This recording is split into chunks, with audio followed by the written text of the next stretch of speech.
Hello students, I'm Chandralata Rao, your maths teacher from Gurukul academy Bambora. आज हम class 6 का question 4 करेंगे। क्वेश्चन 3 तक हम पहले वाली क्लास में पढ़ चुके हैं। क्वेश्चन 4 है, write the following expanded form according to Indian counting system. आपको ये जो है एक्सपांड करके दे रखा है, इसको आपको छोटा करके लिखना है। ठीक है, कैसे लिखेंगे देखना है। तो इसका हम आंसर लिखेंगे। सबसे पहले आप देखो कि इसकी हाईएस्ट पावर कितनी देर की ये है ना। पावर का मतलब ये ऊपर जो लिखा हुआ है ये पावर कहलाती है। ठीक है, 10 की पावर 10। ठीक है, तो यहाँ पे सबसे पहला नंबर दे रखा है 5, तो आप 5 ले लो। 5 इंटू 10 की पावर 10। 10 की पावर 10 का मतलब ये है कि यहाँ पे 1 के आगे 10 जीरो लगे हुए हैं। ठीक है, तो इतने 10 जीरो लिखना पॉसिबल नहीं है, इसलिए इन्होंने 10 की पावर 10 लिख दी। ठीक है, जैसे अगर 10 की पावर 2 होता है तो इसका मतलब ये है कि 1 के आगे 2 जीरो है।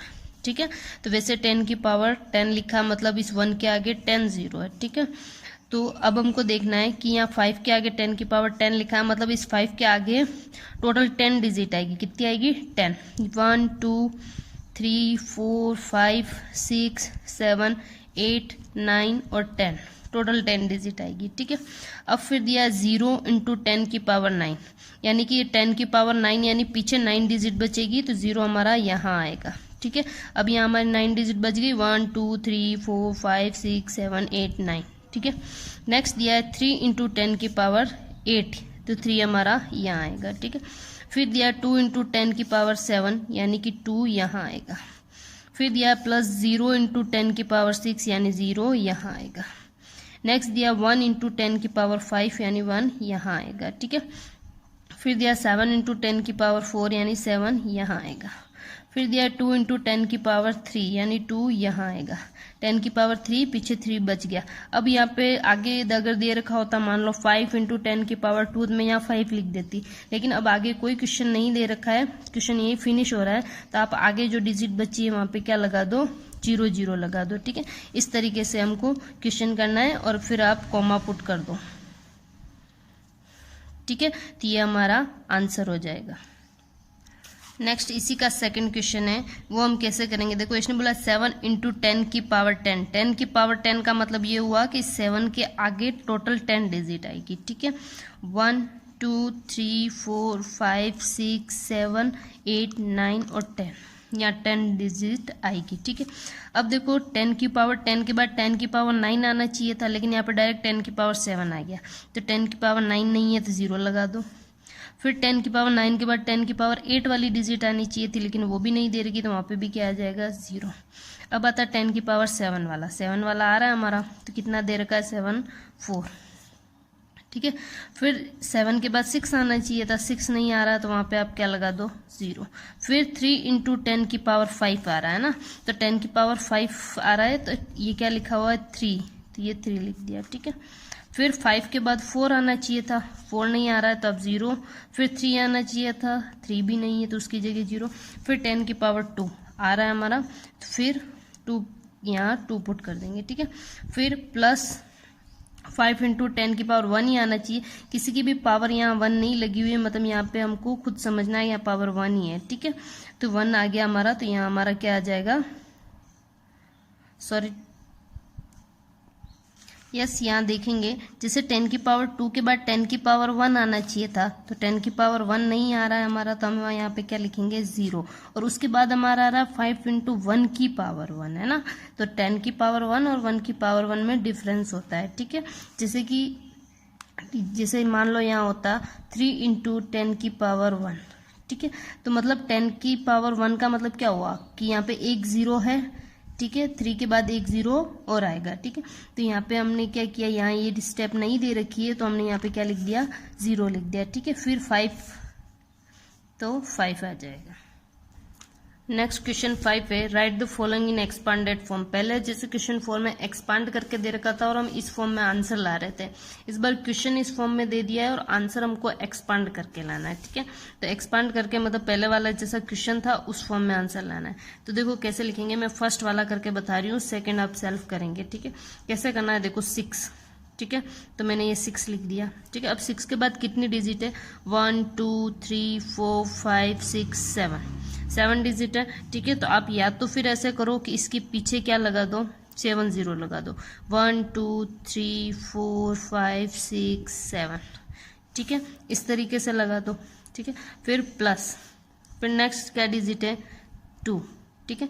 2 के आगे कितने जीरो लगेंगे 1 2 3 4 5 6, ठीक है। 1 2 3 4 5 6 प्लस नेक्स्ट क्या दे रखा है 3, 3 के आगे कितने डिजिट है 5, तो यहाँ पे हम 5 0 लगा देते हैं, ठीक है।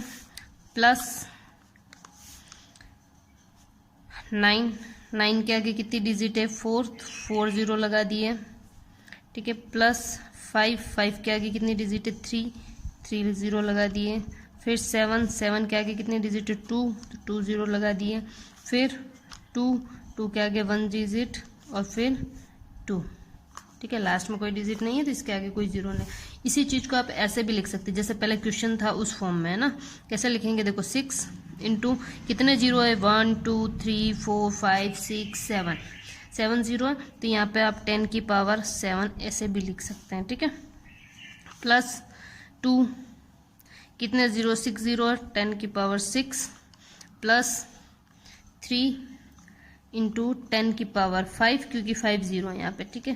प्लस 9 इंटू 10 की पावर 4 क्योंकि 4 0 है। प्लस 5 इंटू 10 की पावर 3 क्योंकि 3 0 पीछे, ठीक है। फिर 7 इंटू 10 की पावर 2 क्योंकि पीछे 2 0 है। फिर 2 इंटू 10 की पावर 1 क्योंकि यहाँ 1 ही 0 है, ठीक है। यहाँ पे कोई 0 नहीं है तो आप कैसे लिखेंगे 2 इंटू 1 की पावर कुछ नहीं लिखे हैं ये तो भी, और 1 की पावर 1 लिखे तो भी सही है, ठीक है। और ये 1 नहीं लिखे तो भी इसका मतलब यही होता है कि इसकी पावर 1 है, ठीक है। तो या तो आप इस तरीके से लिखो या फिर इस तरीके से, दोनों ही सही है, ठीक है। आपको जो इजी लगे तो उनमें से दोनों में से कोई भी मेथड लगा सकते हो, ठीक है। इसी तरह से आप सेकंड वाला क्वेश्चन करेंगे, चाहे आप इस मेथड से करो चाहे ऐसे करो, ठीक है, दोनों एक ही बात है। अब हमारा क्वेश्चन 6 है, ये इसको भी एक्सपांडेड फॉर्म में दे रखा है और आपको सिंपल नंबर में चेंज करना है। लेकिन पहले हमने इंडियन सिस्टम पढ़ा था, इस बार हमको इंटरनेशनल सिस्टम में करना है, ठीक है। कोई डिफरेंस नहीं है, दोनों को सेम तरीके से करना है, खाली कोमा लगाने का डिफरेंस है, ठीक है। तो कैसे करेंगे देखना, उस वाले क्वेश्चन को जैसे किया था हम इसको भी वैसे ही करेंगे, ठीक है। 3 सबसे पहले 3 लिख दिया। अब 3 के आगे देखो क्या लिखा हुआ है 10 की पावर 10, इससे हमको ये पता चलेगा कि आगे टोटल 10 डिजिट आएगी 1 2 3 4 5 6 7 8 9 10, ठीक है। अब 10 टू द पावर 10 के बाद 10 टू द पावर 9 आना चाहिए था, लेकिन नहीं आ रहा है तो हम यहाँ पे क्या लिखेंगे 0। 9 के बाद 8 आना चाहिए था, वो भी नहीं आ रहा है 0। 8 के बाद 7 आना चाहिए था, वो भी नहीं आ रहा है 0। 7 के बाद 6 आना चाहिए था, वो भी नहीं आ रहा है 0। अब 10 की पावर 5 आ रहा है हमारा, ठीक है। तो 10 की पावर 5 के आगे कितना लिखा है 2, ठीक है। फिर 10 की पावर 5 के बाद 4 आना चाहिए था तो नहीं आ रहा है 0। फिर 10 की पावर 3 आना चाहिए तो आ रहा है, ठीक है। तो उसके आगे क्या लिखा है 5, तो यहाँ 5 लिख दो। फिर 10 की पावर 2 ही आना चाहिए, वो भी आ रहा है तो यहाँ हम 4 लिख देंगे, ठीक है। फिर 10 की पावर 1 आना चाहिए था, ठीक है, लेकिन 10 की पावर 1 नहीं आ रहा, 0 लिखेंगे और उसके बाद ये हमारा लास्ट 9 आएगा, ठीक है।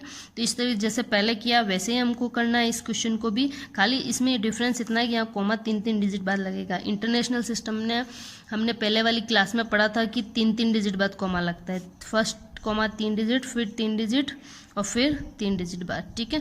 तो सिर्फ इतना सही डिफरेंस है। नेक्स्ट हमारा क्वेश्चन 7 है, how many thousands make 1 lakh, ठीक है। तो इसने पूछा है कि कितने थाउजेंड मिलके 1 लाख बनता है, ठीक है। तो इस क्वेश्चन को समझने से पहले आपको ये समझना पड़ेगा कि इसने पूछा हाउ मेनी थाउजेंड्स, है ना, कि कितने थाउजेंड मिल जो है how many thousand max 1 lakh, यानी कि कितने थाउजेंड्स जो है वो मिलके क्या बनाते हैं 1 लाख बनाते हैं, ठीक है। तो आपको पहले ये समझना पड़ेगा कि आपको थाउजेंड्स बनाने के लिए आपको देखो कैसे लिखना पड़ता है। जैसे मुझे अगर 2000 लिखना है, ठीक है, तो 2000 ये मैंने लिख दिया, यानी कि आपको कितने भी थाउजेंड लिखने हो आपको पीछे जीरो कितने लगाने होंगे 3 0, ठीक है। मान लो आपको 50,000 लिखना है, ठीक है, तो भी आपने 50 लिखा और पीछे 3 जीरो लगाएंगे, तभी आपके कितने बनेंगे 50,000। ठीक है, तो इसने यही पूछा है कि 1 लाख में कितने थाउजेंड बनेंगे। ठीक है, तो पहले आप क्या करो 1 लाख लिखो, कितने लिखेंगे 1 लाख। ठीक है, तो इसका आंसर क्या होगा, पहले 1 लाख लिखेंगे। ठीक है,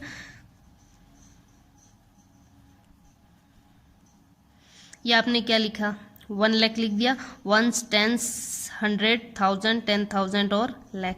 इसने बोला था 1 लाख तो मैंने 1 लाख लिख दिया। अब इसमें कितने थाउजेंड्स बनेंगे, थाउजेंड्स का मतलब ये हुआ कि 3 जीरो को छोड़ दो। ठीक है, क्योंकि 1000 के पीछे तो हमेशा हम 3 जीरो ही लगाते हैं। ठीक है, तो मैंने 1 2 3 ये 3 डिजिट मतलब 3 जीरो छोड़ के अब कितना बच रहा हमारा 100, कितना बच रहा है 100, यानी कि हमारा 100,000 बनेगा। कितना बनेगा 100,000। ठीक है, ये हमारा आंसर हो जाएगा, यानी कि 1 लाख में हमारा 100,000 बनेगा। इसलिए मैंने पहले ये समझाया कि 1000 को कैसे बनाना है ना, मतलब कि 1000 अगर आप लिखते हो तो कैसे लिखते हो, पीछे 3 डिजिट आती है ना, इसके पीछे भी 3 डिजिट, आप कोई सा भी 1000 लिख दो, हमेशा पीछे 3 डिजिट होगी, यानी 3 जीरो लगाओगे तभी आपको क्या बनेगा 1000 बनेगा। ठीक है, अब नेक्स्ट हमारा क्वेश्चन 8 है, how many thousands make 1 crore, यानी कि 1 करोड़ से कितने थाउजेंड्स बन सकते हैं। ठीक है, ये आपको बताना है।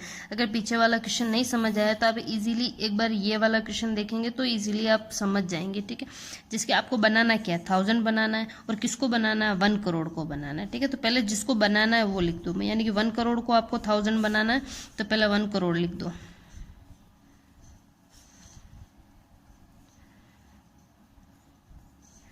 ठीक है, ये मैंने 1 करोड़ लिख दिया, 1 10 100 1000 10,000 लाख 10 लाख और करोड़। ठीक है, 1 करोड़ लिख दिया।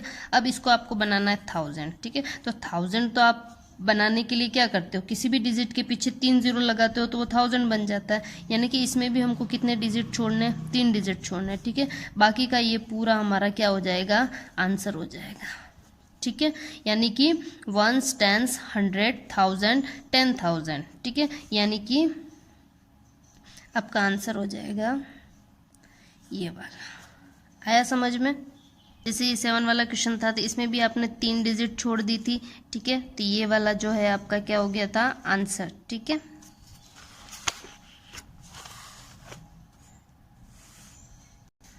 अब ये क्वेश्चन 9 है, ये आप खुद करेंगे, how many thousands make 10 lakh. ठीक है, तो 10 लाख में कितने थाउजेंड्स बनेंगे ये आपको बताना है। ठीक है, तो ये क्वेश्चन भी आप इसी तरीके से करेंगे, पहले 10 लाख लिखेंगे, फिर पीछे के 3 जीरो छोड़ के बाकी जो डिजिट बचेगी वो आपका आंसर होगा। ठीक है, तो आप क्वेश्चन 9 सेल्फ करेंगे, जिससे आपको पता चल जाएगा वो ऊपर 7 और 8 आपको समझ आया या नहीं आया। अगर नहीं आया तो आप कमेंट करके बताइए, मैं एक बार वापस आपको बता दूंगी, या फिर आप उसी वीडियो को बार बार रिपीट करके देखेंगे तो समझ आ जाएगा। अब क्वेश्चन 10 है, how many lakhs make 10 lakh, यानी कि 10 लाख में कितने लैक्स बनेंगे।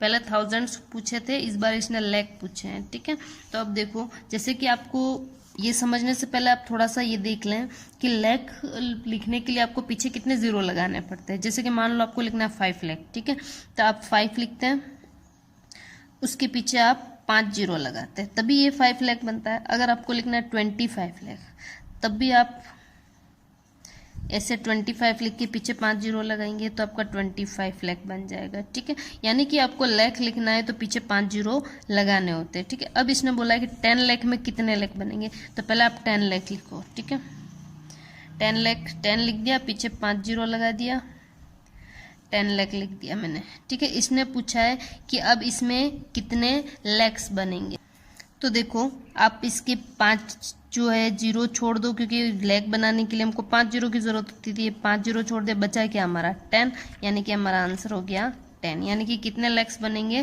10 लैक्स बनेंगे। ठीक है, तो ये हमारा आंसर हो गया। नेक्स्ट हमारा क्वेश्चन 11 है, find the place value and face value of 3 number. ये आपको नंबर दे रखा है, इसके अंदर ही आपको 3 की प्लेस वैल्यू भी बतानी है और फेस वैल्यू भी बतानी है। ठीक है, तो इसका आंसर कैसे लिखेंगे देखना। सबसे पहले हम प्लेस वैल्यू लिखेंगे। ठीक है, प्लेस वैल्यू